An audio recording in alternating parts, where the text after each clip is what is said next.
Hi friends, তোমাদের একটা hair গ্রোথের টিপস দেব আজকে। তোমরা কিছু মেথি দানা 3-4 টেবিল স্পুন মতো মেথি দানাকে ভিজিয়ে রাখবে সারা রাত। ভিজিয়ে রেখে সকালবেলা সেই মেথি দানার জলটা সমেত মেথি দানাটাকে 10 থেকে 15 মিনিট মতো ফুটিয়ে নেবে গ্যাসে। প্রথমে হাই ফ্লেমে রাখবে, তারপর গ্যাসটা লো ফ্লেমে রেখে ফুটিয়ে নেবে।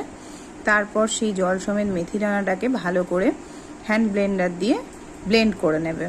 দিয়ে সেই মেথি দানার যে পেস্টটা সেটা ছেঁকে নেবে। ছেঁকে যে জলটা বেরোবে সেটার সাথে 2 কি 3টে ভিটামিন ই ক্যাপসুল অ্যাড করবে।